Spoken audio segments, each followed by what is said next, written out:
Assalamualaikum warahmatullahi wabarakatuh.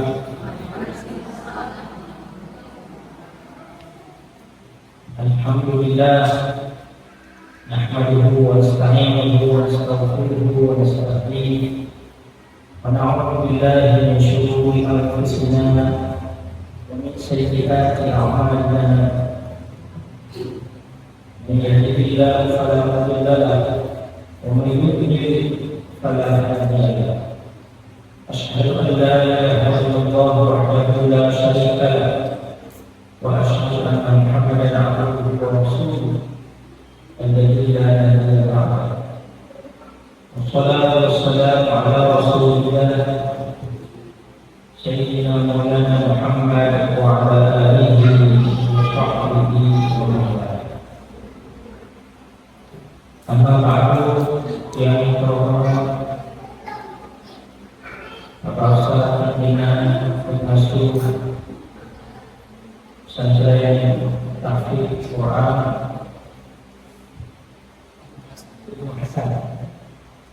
di bawah Yayasan Abdul Halim yang pada hari ini kita mengadakan pengajian informasi dari pengajian perdana ibu, kemudian yang menyediakan Abdul Hafiz umumnya ibu-ibu ini orang kami kakak adik-adik saudara kami semuanya yang telah hadir pada acara pengajian hari yang berbahagia ini.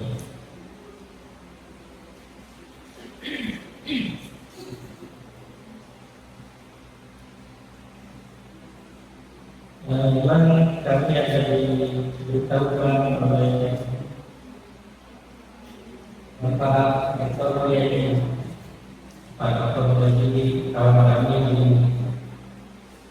di ini bangsa tentang pesantren ini, yayasan ini.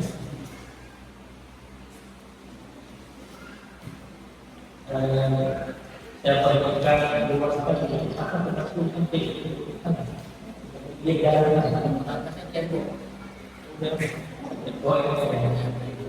yang dirasakan adalah sekali.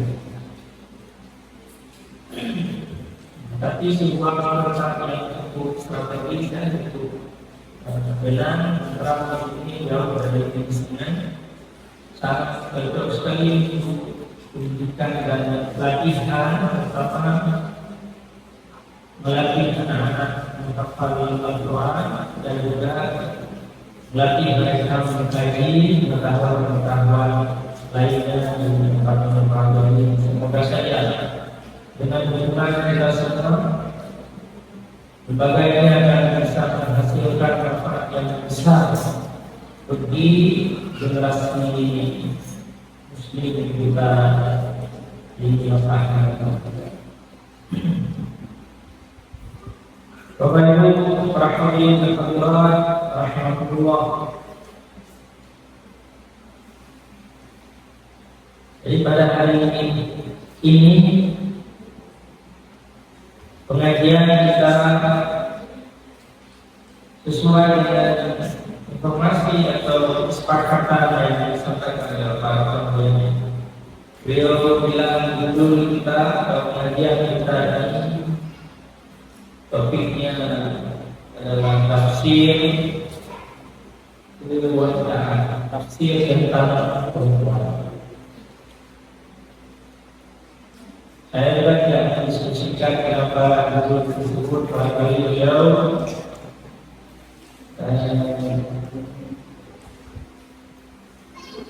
Meminta topik tersebut karena para peserta pengajiannya adalah ibu-ibu atau orang-orang perempuan. Umumnya perempuan barangkali dengan melihat beberapa hal yang berkaitan dengan perempuan dalam Al-Quran bisa memberikan motivasi, semangat kepada kita semua, terutama ibu-ibu dalam memainkan perannya di rumah tangga dalam masyarakat untuk membangun negeri kita, masyarakat kita, generasi kita akan datang menjadi lebih baik dan semakin baik. Dalam Al-Quran ada satu surah yang bernama An-Nisa, surah An-Nisa, yaitu surah yang bernama surah Al-Fatihah, Al-Baqarah, Al-Imran, An-Nisa, dan ada surah-surah lain. Ayat-ayat dalam surah An-Nisa kalau kita baca, kita akan menemukan semangat ayat-ayat tersebut sangat krusial. Ayat-ayat dalam surah An-Nisa sebenarnya mempunyai pengaruh yang sangat luar biasa, dan bahkan ayat-ayat tersebut melakukan pendobrakan yang sangat revolusioner terhadap tradisi dan kebiasaan orang-orang Arab sebelum Islam di mana tempat Al-Quran diturunkan.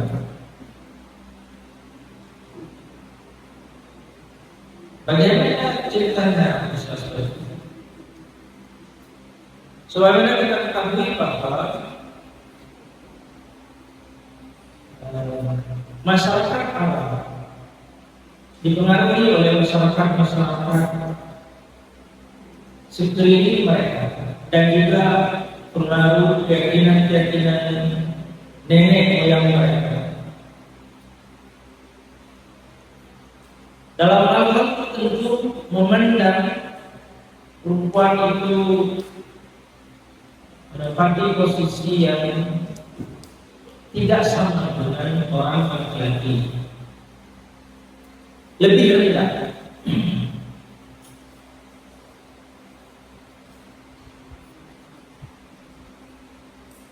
Bukan hanya perempuan anak-anak, tapi perempuan dewasa juga.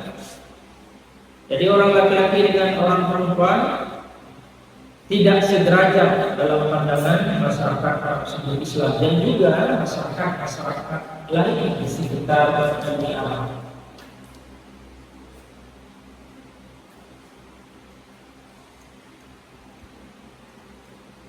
Orang perempuan itu tidak akan diberikan harta warisan.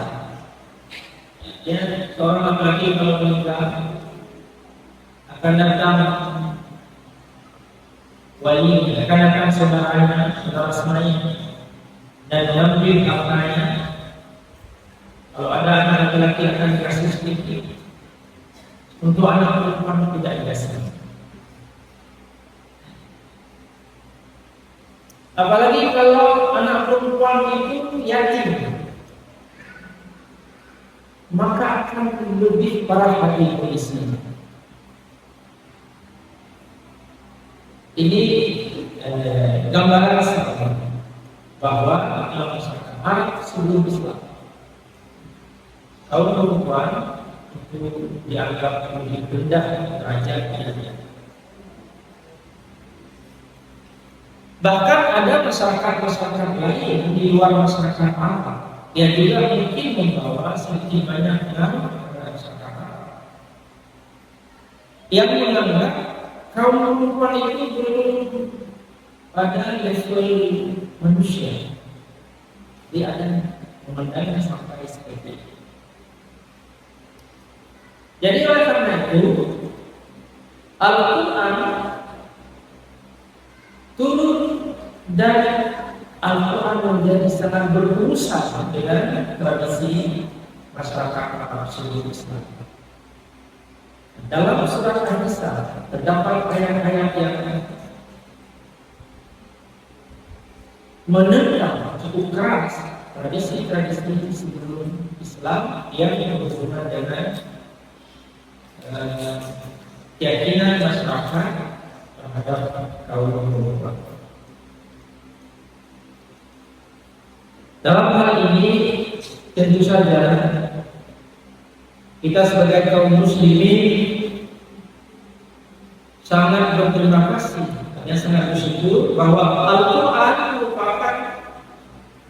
Al-Quran merupakan kitab pembebasan, kitab liberation, pembebasan terhadap pembelengguan yang dilakukan oleh tradisi masyarakat Arab terhadap kaum perempuan. Beberapa ayat Al-Quran menjelaskan, walaupun bukan berdasarkan Islam. Ada sebagian orang Arab yang merasakan kalau Anda adalah perempuan. Misalnya ada perempuan melahirkan tinggi kan seperti kita sekarang, tinggi itu sama melahirkan. Apa namanya? Kalau perempuan nggak berani nak. Bahkan sebagian laki-laki kalau tahu anaknya perempuan yang akan mengambilnya dan menanam hidupnya. Ini adalah mungkin kalau kita sekarang yang kondisi kehidupan ini mungkin melahirkan ini amat menyedihkan sekali. Tapi mungkin mereka pada waktu itu bangga kalau berani mengambil anak perempuan itu mereka tanam.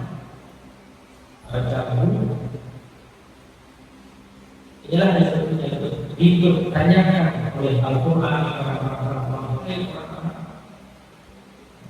Kenapa kalian membunuh anak-anak perempuan? Di ayat berikutnya apa dosa mereka sehingga anak perempuan itu membunuh? Di sini kita lihat juga betapa pengaruh dari sebuah ideologi, pengaruh dari sebuah keyakinan. Apabila keyakinan itu keyakinan yang sesat, orang merasa tega. Ini akibat dari pengaruh ideologi yang sesat. Tega melakukan tindakan-tindakan yang bahkan mungkin di zaman kita sekarang tidak akan terfikirkan, tapi itu terjadi. Sayyidina Umar pernah menceritakan, Sayyidina Umar seorang tokoh besar, sahabat Nabi yang sangat terkenal. Sahabat Nabi Sallallahu Alaihi Wasallam menjadi khalifah kedua setelah Abu Bakar. Beliau pernah melakukan hal seperti itu pada zaman jahiliyah. Jadi suatu waktu beliau dilihat Rasulullah Sallallahu Alaihi Wasallam tertawa dan menangis. Sambil duduk, kadang-kadang beliau tertawa, kadang-kadang beliau seperti merasa sedih dan mencucurkan air matanya. Lalu bertanya, kenapa wahai Umar kau seperti itu? Barulah beliau ceritakan, beliau lihat dua hal pada zaman sebelum Islam. Yang satu hal lucu, yang satu hal sedih sekali. Lalu beliau ceritakan, sedih itu adalah ketika beliau mengingat pernah melakukan tindakan yang sangat bodoh di zaman jahiliyah, yaitu dalam sebagaimana tradisi kebanggaan seorang laki-laki pada zaman tersebut adalah menghabisi anak perempuannya, anaknya kalau lagi sebagai anak perempuan. Sayyidina Umar berkata sedih sekali atas tindakan yang pernah beliau lakukan di sana. Beliau tidak mengetahui, tidak punya pengetahuan tentang ini. Dan kenapa beliau tersenyum? Ini adalah hal yang lucu. Beliau bilang di zaman jahiliyah kami menyembah berhala. Kadang-kadang berhala itu dibuat dari kulit. Adonan kulit. Hari raya buat ini. Wih, membuat membuat apa? Ada itu kan bisa dibentuk. Beliau menceritakan kadang-kadang dulu kami mengambil adonan-adonan kue itu, kami buat seperti patung kami sembah. Tapi ketika kami sembah, kadang-kadang kami mengambilnya dan bermakan. Ini Tuhan disembah, Allah itu dimakan Tuhan. Allah itu sehingga kalau saya teringat akan beberapa itu, kami tersenyum sendiri. Begitulah gambaran zaman jahiliyah sehingga zaman itu disebut dengan zaman jahiliyahnya di zaman dulu. Orang belum mempunyai syariat yang dianut oleh orang-orang itu adalah tradisi syariat yang bersumber dari tradisi orang-orang Arab lama. Ini yang mereka juga tradisi yang dibawa oleh masyarakat sekitar yang pengaruh dari budaya masyarakat di luar Arab. Karena Mekah itu sebuah kota perdagangan juga. Mekah, Madinah, Yaman, Saudi Arabia, Selatan. Itu adalah kota-kota di mana banyak negeri-negeri sekitar datang ke sana dan berdagang. Demikian juga orang-orang Arab yang meninggalkan kota Mekah, Madinah, pergi ke luar daerah berdagang. Terjadilah asimilasi kebudayaan, kita mengenal budaya. Kadang-kadang orang-orang luar datang menjual patung. Tuhan ini bagus. Ini membawa banyak keberuntungan. Oh, belilah satu Tuhan. Jadi sedemikian rupa pengaruh-pengaruh dari luar Mekah, Madinah, Saudi Arabia juga datang ke sana. Dan sekian banyaknya menanamkan ideologi dari luar dalam kehidupan masyarakat. Jadi kembali lagi kepada pembicaraan kita bahwa kenapa sampai ada suatu An-Nisa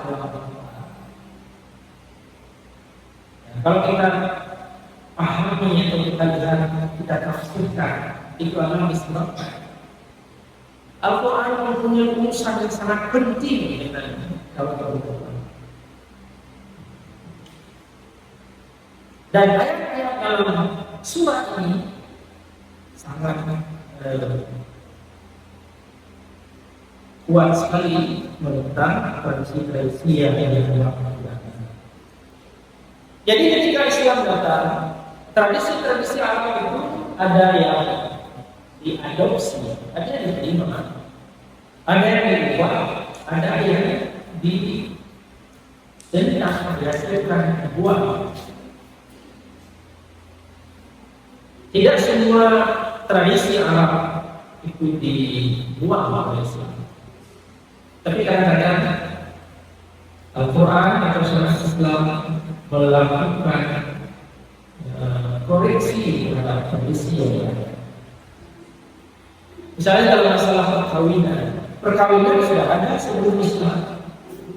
Jadi kehidupan laki-laki dan kehidupan suami istri itu dilakukan dalam perkawinan. Walaupun ada juga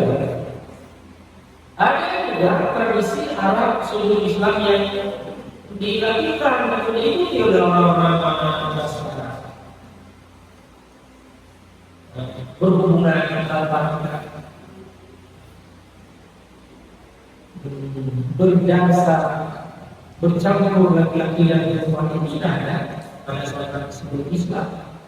Yang dilakukan oleh sebagian orang, sebagian anak muda, yang menurut kebanyakan orang Arab tidak ada masalah.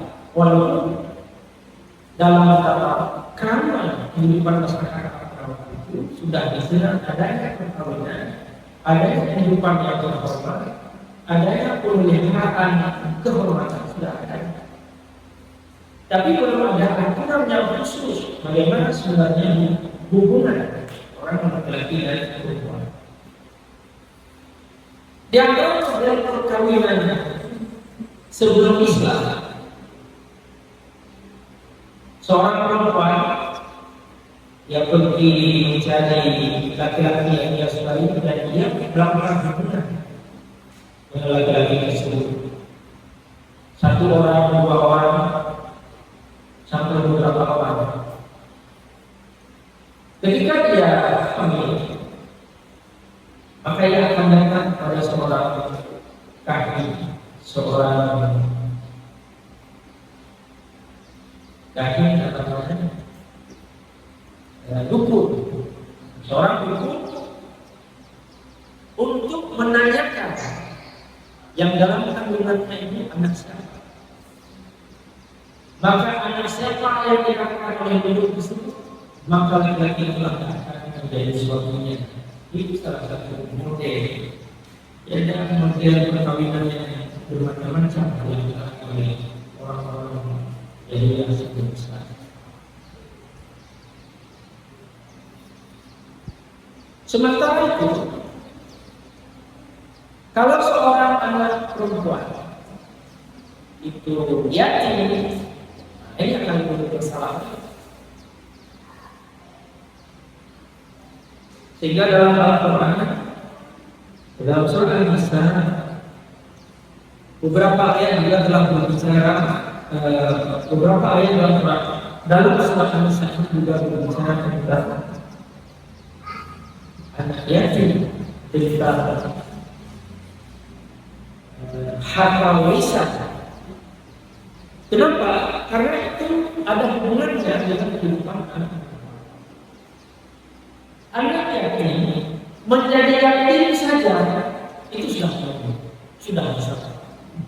Menjadi atau lahir sebagai anak perempuan saja itu sudah besar.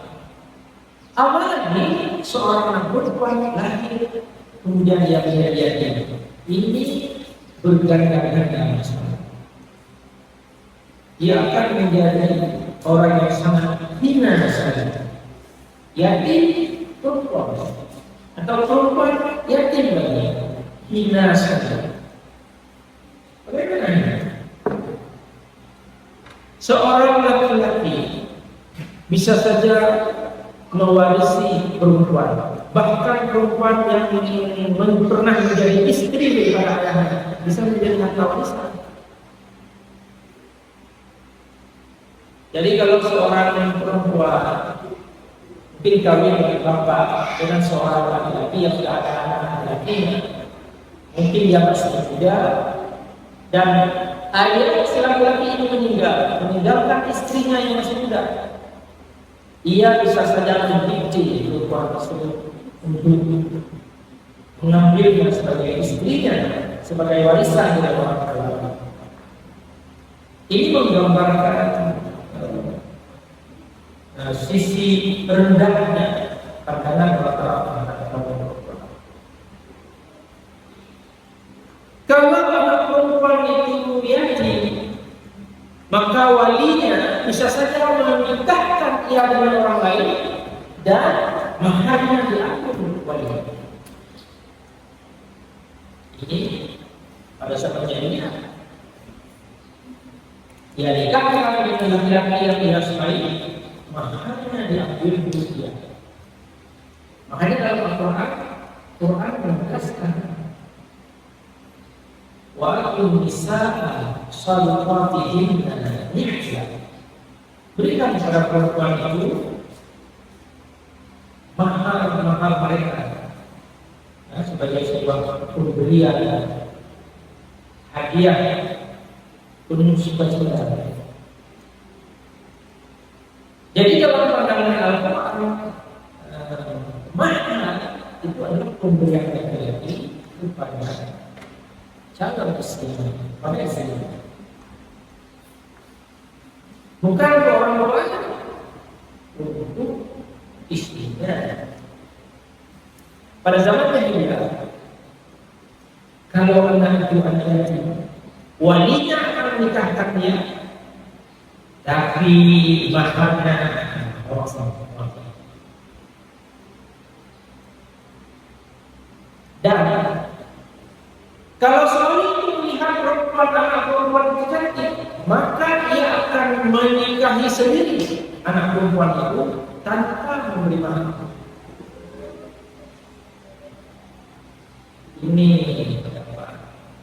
Inilah kekuatan orang-orang yang maka Al-Quran mengatakan di dalam surah An-Nisa ini, wa in khiftum, a'udzubillahi minasyaitonir rajim, wa in khiftum alla tuqsitu fil yatama fankihu ma qaba lakum min an-nisa'i mathna wa thulatha.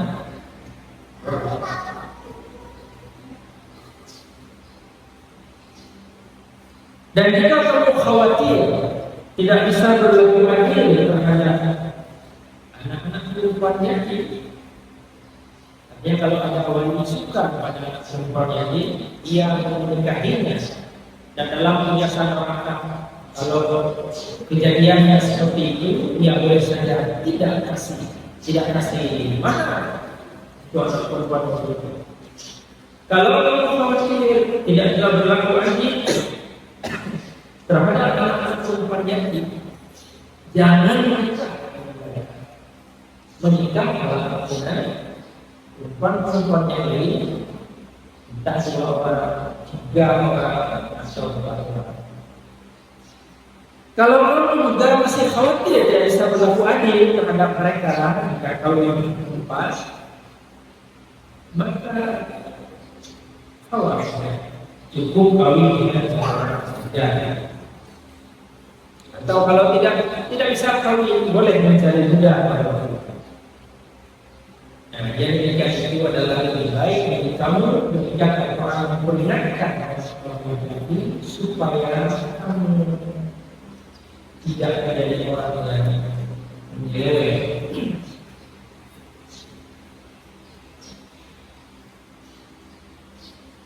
Ibu yang dirahmati Allah, makanya Al-Quran turun, dan di antara surat yang turun itu adalah, di antara ayat-ayat yang turun itu adalah ayat-ayat yang terkumpul dalam surat An-Nisa. Surat An-Nisa ini menggugah tradisi atau menyimpan masakan anak suku Islam, mengoreksinya, memperbaikinya, menjadikannya lebih adil terhadap kaum muslimin. Artinya kita yang hidup di zaman sekarang perlulah berterima kasih kepada Nabi Muhammad SAW, kepada Al-Quran yang diturunkan oleh Allah Subhanahu wa Ta'ala, yang telah melakukan upaya-upaya untuk membebaskan manusia dari kesesatan, dari kebodohan, dari perbudakan yang tidak wajar, untuk menjalani kehidupan yang lebih adil, lebih bermartabat, lebih sesuai dengan semangat dan nilai-nilai kemanusiaan itu sendiri.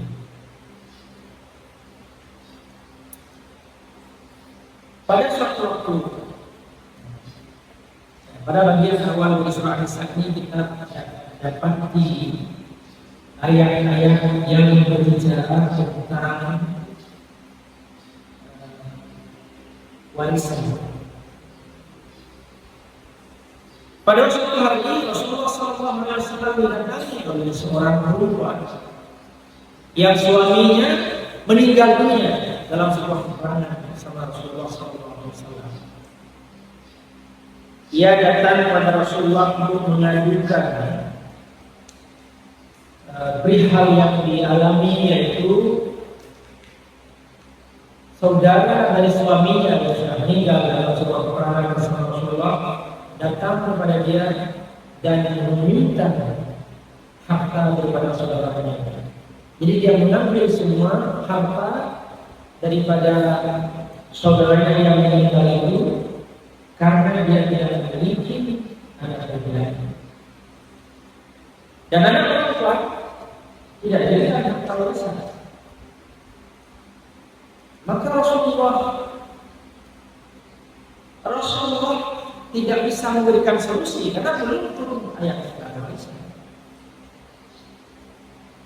Rasulullah berkata yang seperti itu keadaannya bagaimana? Maka pada waktu itu Rasulullah menerima wahyu dari Allah Subhanahu wa taala yang menjelaskan aturan-aturan perintah Islam. Yusikumullahu fi auladikum lidzakari mithlu hazzil unsayyayn. Itu tidak berbeda. Al-Quran menyebutkan bahwa harta warisan itu akan diperoleh oleh anak-anak yang ditinggalkan oleh orang tuanya. Di mana pembagiannya adalah bagi laki-laki 2 bagian dari pembagian itu anak perempuan. Jadi apa? Jadi pengaduan perempuan tadi kepada Rasulullah SAW, karena ia mengatakan, ya Rasulullah, kalau semua harta dari anak ini diambil oleh paman oleh walinya, dia tidak mempunyai harta lagi, maka anak-anak yatim itu sudah jadi tua, sudah jadi yatim, miskin lagi.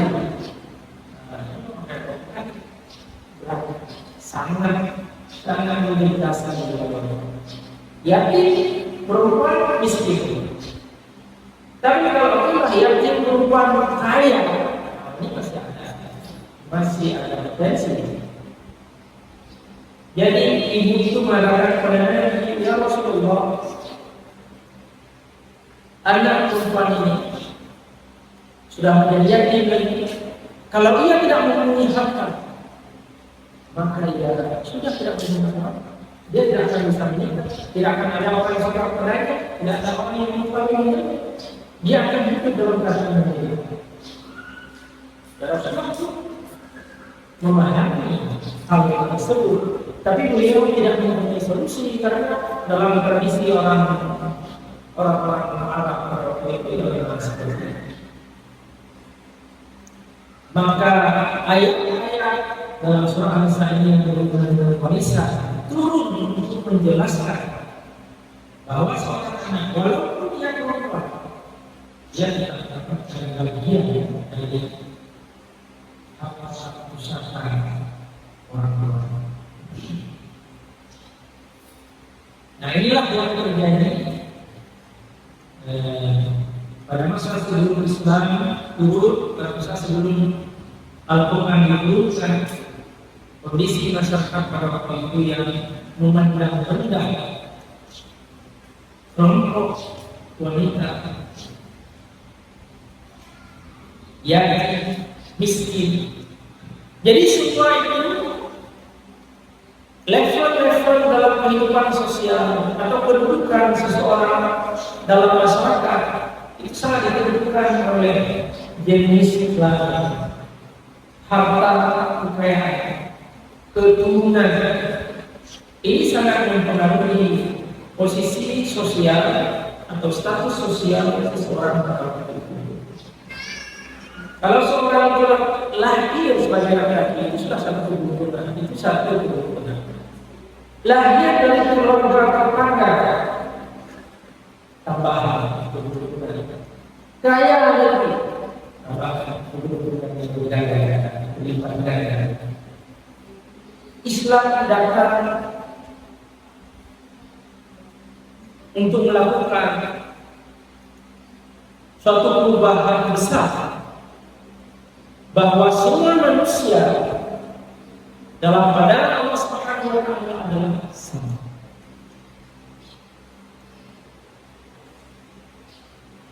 Allah menciptakan manusia dari seorang laki-laki, dari seorang perempuan. Artinya awalnya satu laki-laki, satu perempuan. Kemudian waja'alakum syu'uban wa qabail. Allah menciptakan manusia bersuku-suku, bangsa-bangsa banyak sekali. Yang menentukan manusia itu tinggi atau rendah dalam pandangan Allah Subhanahu wa taala adalah sikap yang tahu apa itu etika, kepribadiannya, akhlaknya, itulah yang paling menentukan tingkat kemuliaan seseorang di sisi Allah Subhanahu wa Ta'ala. Inna akramakum 'indallahi atqakum. Yang paling mulia di antara kamu di sisi Allah Subhanahu wa Ta'ala adalah yang paling bertakwa di antara kamu.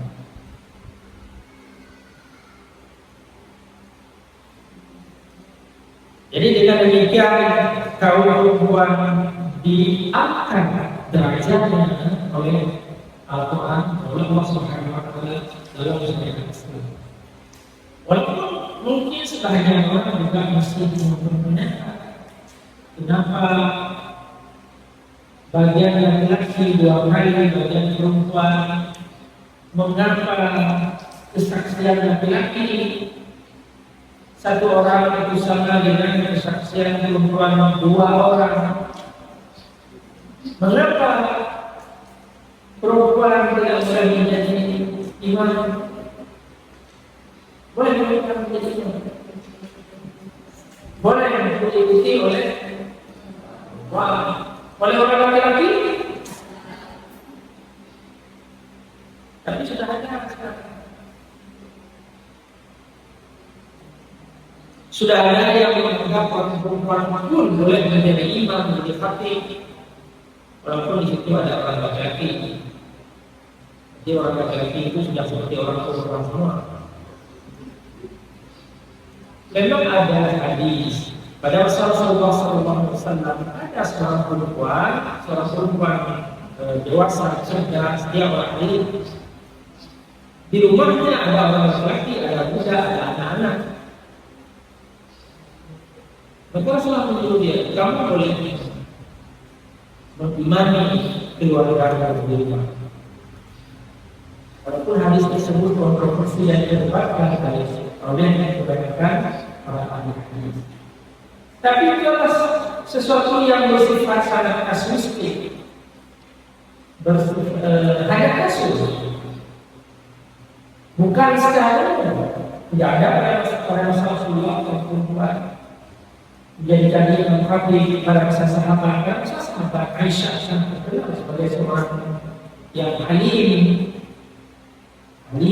ya, seorang sahabiah yang sangat tinggi ilmu pengetahuannya. Tidak pernah disebut menjadi imam, tidak pernah disebut menjadi khatib pada masa sahabat Rasulullah SAW. Jadi walaupun ada hadis yang menceritakan seperti itu, barangkali kalau di rumah ada sedikit, ada ibunya menjadi imam, itu masih bisa dibolehkan.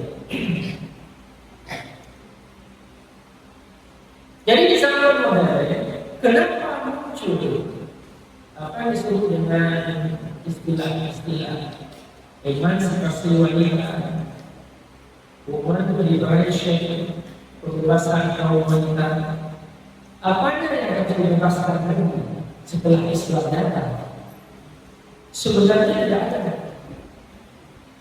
Tapi kenapa kalau ibu-ibu mungkin ada terlibat dalam seminar diskusi atau program kuliah atau membaca buku dan sebagainya, akan bertemu dengan banyak buku modern yang berbicara tentang pembebasan wanita, yang berbicara tentang isu-isu gender. Apa itu? Gender itu maksudnya pemisahan laki-laki dan perempuan dalam kehidupan sosial. Kalau laki-laki itu harus begini pakaiannya, kalau perempuan harus begini, laki-laki harus potong rambut, perempuan harus panjang rambutnya. Siapa dia? Ada bilang harus seperti itu. Entahlah kan. Tapi kalau masyarakat kita yang jelas, kalau anak laki-laki panjang rambutnya, itu paham perbudakan rumah kan seperti itu. Itu gender namanya. Gender artinya pemisahan dalam kehidupan sosial laki-laki dan perempuan dengan karakter tertentu. Sebenarnya hal seperti ini bersifat relatif. Pernah suatu waktu Bapak Az-Zubardi Azhar, beliau pernah menjadi rektor Universitas Islam Negeri Syarifiyatullah Jakarta. Beliau pergi ke Mesir. Jadi orang Indonesia itu di luar negeri sering menggunakan batik. Jadi Pak Zubardi Azhar pergi dia ke Al-Azhar, Universitas Al-Azhar, dan beliau sholat di masjid itu. Pakai batik. Ditegur oleh seseorang di masjid itu. Bapak laki-laki atau rupanya jelas laki-laki lah. Tapi kenapa Bapak pakai pakaian perempuan? Nah, jadi menurut orang tersebut, bagi batik itu bagi orang perempuan sunat wajib. Namun yang menjauhinya dapat pakai baju perempuan. Jadi Pak Zubar diharam ya. Dan beliau bilang sama orang tersebut pakai jubah kan baju kurung, baju gamis sampai ke kaki. Pak Zubar bilang kalau di kampung saya itu orang itu pun heran. Kok ini bagi perempuan di kampung bangsa. Jadi akhirnya tidak ada solusi dari dakwah beliau. Jadi orang mesti itu anggap bagi batik itu perempuan. Pak Zubar itu paham, dia mungkin bercanda atau bahasa saja. Kalau di kampung saya, ya itu perempuan ini. Jadi memang tidak ada satu aturan khusus, satu pakaian bagaimana. Memang ada aturan khusus perempuan. Tapi dalam ilmu usul fikih itu disebut dengan ada sesuatu yang menjadi kebiasaan itu menimbulkan dampak hukum, dan sesuatu dampak hukum yang menimbulkan suatu kebiasaan juga menjadi hukum secara syar'i. Jadi kalau memang ada satu macam pakaian yang telah menjadi kebiasaan masyarakat di situ adalah pakaian perempuan, maka seorang laki-laki tidak boleh memakainya.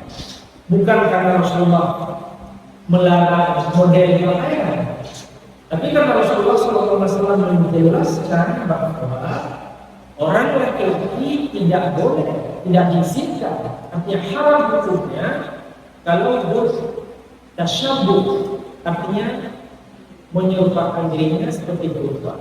Demikian juga orang perempuan yang menyerupakan dirinya seperti laki-laki, itu tidak boleh. Jadi teorinya adalah pakaian yang sudah menjadi tradisi dalam masyarakat dalam pakaian perempuan itu tidak boleh dipakai oleh laki-laki. Dan kita sebagai pakaian sudah menjadi tradisi dalam masyarakat sebagai pakaian laki-laki, maka tidak boleh dipakai oleh perempuan. Kenapa?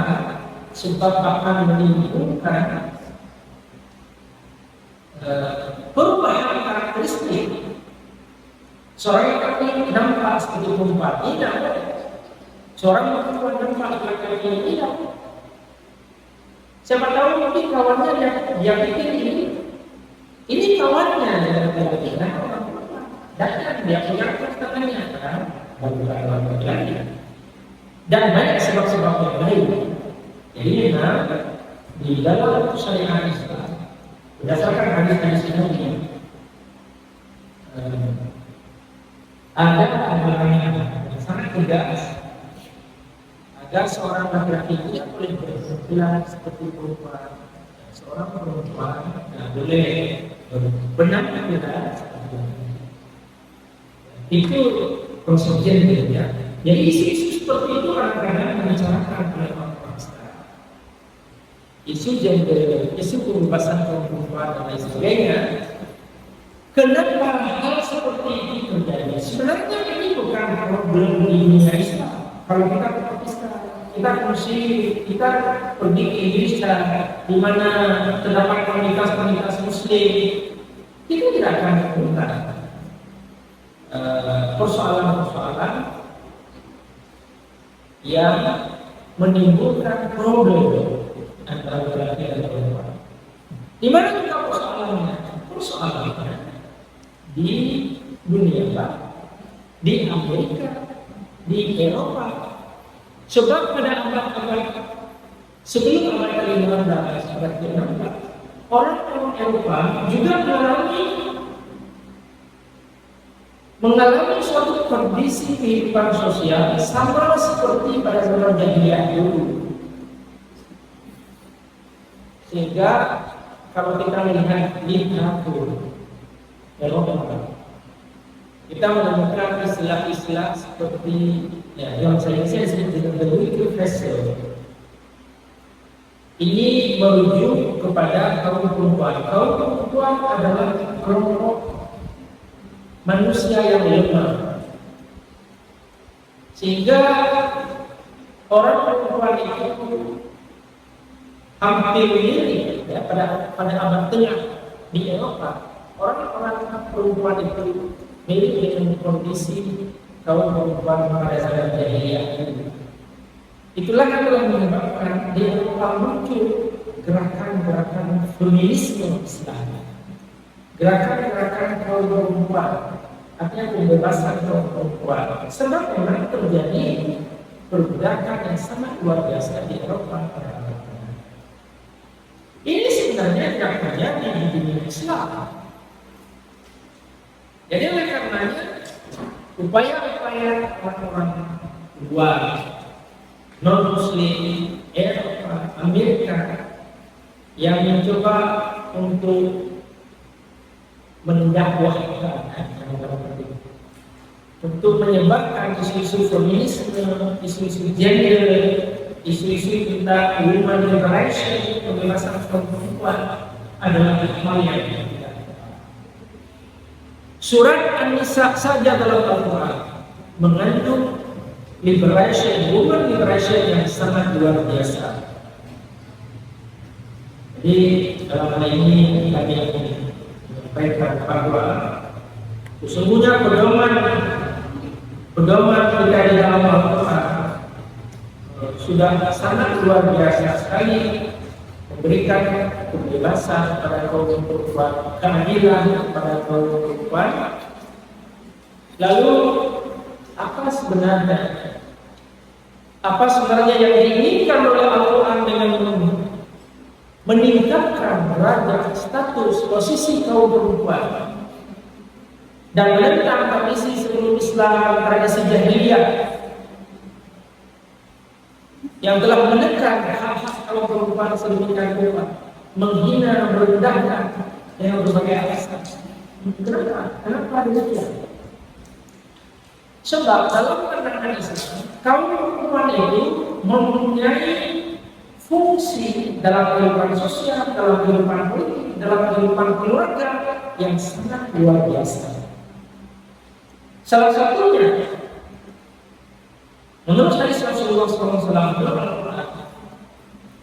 walaupun seseorang itu wajib membiarkan orang tua, tetapi orang tua yang perempuan itu mempunyai kelebihan berlipat-lipat.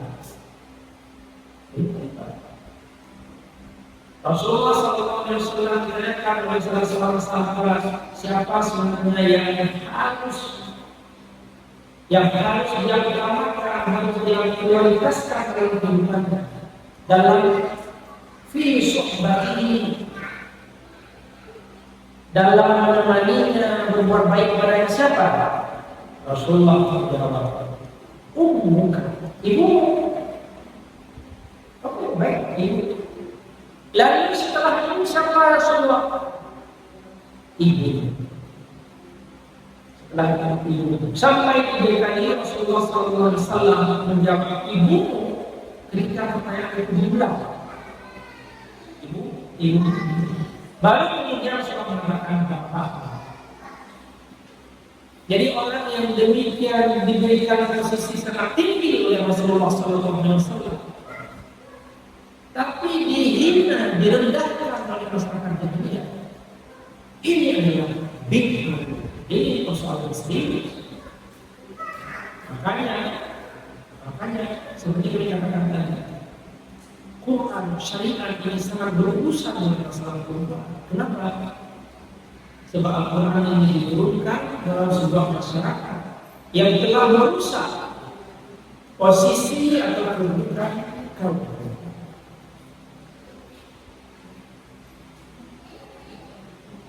Secara natural, secara alami, ibu itu adalah orang yang menyusui. Susu ibu sampai di zaman modern, para peneliti, para dokter tidak bisa membantah bahwa air susu ibu adalah yang terbaik, the best dari seorang anak. Tidak ada yang sama yang dikatakan. Bapak tidak ada artinya sama sekali dalam hal ini. Ibu lah. Maka oleh karenanya, kalau ibu disingkirkan dari kehidupan sosial, bapaknya direndahkan, ini problem. Maka Al-Quran sangat berurusan dengan masalah ini.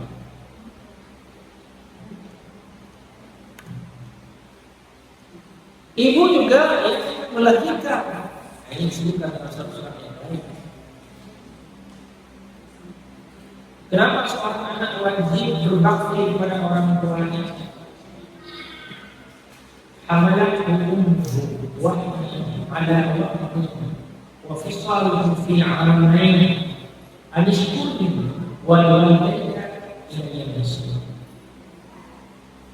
Quran secara dramatis mengingatkan manusia, kita semua, betapa besar orang tua kita, wabil khusus ibu kita, betapa besar peran mereka, jasa mereka. Maka oleh karenanya dalam Al-Quran terhadap orang tua, khususnya ibu juga terhadap orang tua itu, kita diperintahkan untuk selalu hormat.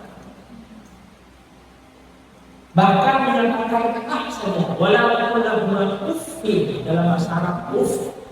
Apa itu uff? Uff adalah sebuah reaksi yang paling ringan karena perasaan tidak nyaman terhadap seseorang. Itu uff. Misalnya seperti itu. Reaksi yang paling ringan, rasa tidak nyaman tapi paling ringan dalam kehidupan kita. Itulah uff. Tapi uff saja dilarang oleh Allah. Apalagi yang lebih baik. Jadi orang tua khusus ibu ini selalu ditekankan oleh Al-Quran. Bahkan seandainya orang tua kita itu beda ideologi, wa in jahadaka 'ala an tusyrika bima laysa laka bihi 'ilmun